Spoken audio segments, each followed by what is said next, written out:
Marhay na adlaw sa atuang tanan. So in this video, we are going to talk the Bicolanos or Bicolanas about their tribe, historical background, festivals and events, of course, their culture and traditions, attires and accessories, instruments, and lastly, the dances in their tribe. So this topic would be discussed by me, of course, Yusuf L. Sumagayan, with my beautiful partner, Jasa Jane Ligurpa Samson. So let us begin with history of Bicolanos. So based on Google, it is defined that the Bicolanos are descendant from the Austronesian speaking immigrants who came from southern China during the Iron Age. Many of Bicolanos also have Chinese, Arab, and Spanish admixtures. Most of the townsfolk have Spanish mixtures and their language is referred to as Bicol or Bicolano. During the Iron Age, many immigrants had migrated in Bohol, such as Arab, Chinese, and Spanish. But most of the people in Bohol during the Iron Age are Spanish, so the language they speak is Bicol or Bicolano. Next to discuss is the tribe. The Bicolano people or the Bicolanos, Bicol, mga Bicolnon, are the fourth largest Filipino ethno-linguistic group. Males are usually referred to as Bicolano and Bicolana is used for females. Their native region is commonly referred to as Bicolandia, which comprises the entirety of the Bicol Peninsula and neighboring minor islands, all in the southeast portion of Luzon. So Bicol comprises of many ethnicity. Ibig sabihin, hindi lang isang grupo ang naninirahan sa Bicol, kundi maraming grupo ng mga Pilipino. That is why ang Bicol is napabilang sa may pinakamalaking Filipino ethno-linguistic sa buong Pilipinas. Ang mga lalaki sa Bicol is sinatawag nilang Bicolano, habang ang mga babae naman is Bicolana. So the people in Bicol Peninsula from neighboring minor islands and also all in the southeast portion of Luzon have a native region which is commonly referred to as a Bicolandia. So let us proceed to the top events and festivals of Bicol region. We have first the Tinagpa Festival. Tinagpa Festival is celebrated on every February of the month. It is reenactment of an old pagan ritual of offering the best produce of the land. A parade of colorfully decorated bull carts with equally colorful dressed men and women from all walks of life makes the celebration very festive. Okay, so the Tinagpa Festival is a harvest Thanksgiving celebration in Iriga City. So it is a yearly celebration in Iriga City, Camarines Sur during the month of February. It is a harvest offering occasion that also celebrates the feast of Our Lady of Lourdes, and the festival originally started from the rituals of the earliest Bicolanos who offered their harvest to their gods as a way of thanksgiving and requesting for a more abundant harvest. There is a parade in Carabao drone, carts or motored floats packed with the best of the province's products. It is very colorful and made more amazing with marching bands producing lively sounds. The procession ends at the foot of the Emerald Grotto located at the top of Calvary Hill.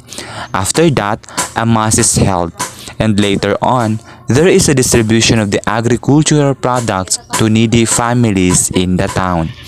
The highlight of the festival and the most awaited event by the viewers is the competition of the street dancing. Okay, so some of the activities done in the celebration are the acrobatics, animalandia, quiz contest, film showing, techno dance competition, and so on. So the Iriga City, which this Tinagpa Festival held, is a fast rising as a modern town in the Bicol province, which also offers wonderful tourist destination. The people in the province are also known as Bicolanos. They are very hospitable and kind to their visitors. So Iriga is well known as the city of crystal clear springs, which more than 30 natural springs is scattered all over the area. It is also popular for its most famous natural landmark, the majestic Mount Iriga, that offers a fascinating and breathtaking scenery of the Bicol River Basin area. Okay, so the main goal or objective of this celebration is, aside from offering their first harvest as a traditional celebration, the local government in the province also wants to promote ecotourism in the city of Iriga by presenting their prides and originalities in the festival celebration. Next festival is the Ibalong. Okay, so this festival is a celebration of a local legend with masks and costumes, reconstruction of classic battles. The Ibalong Festival is a non-religious festival in Legazpi City, Albay, Philippines, based on the Ibalong epic and is held on August of the month. The festival celebrates the epic story Ibalong, who was accompanied by three legendary heroes, namely Baltog, Handyong, and Bantong. People parade in the streets wearing masks and costumes to imitate the appearances of the heroes and the villains, portraying the classic battles that made their way into the history of Bicol. The Ibalong Festival aims to express warmth and goodwill to all people. Visitors and tourists are encouraged to celebrate with the Bicolanos. The Ibalong Festival is also known as Ibalon Waterfalls. However, according to renowned historians and anthropologists such as Domingo Abella, Luis Camaradere, Marito Espenas F., Malari, Norman Owen, Mariano Guyana del Prado, et al., the present location of the ancient settlement of Ibalong is in Magallanes, Sorsogon. Next is the Peña Francia Festival. Peña Francia Festival is a religious festival honoring Our Lady of Peña Francia, patroness of the Bicol region. The main highlight of the event is the pluvial procession along the Naga River, where the Our Lady of Peña Francia original image is transferred from its official home at the Peña Francia Basilica Minor to the Naga Metropolitan Cathedral and vice versa.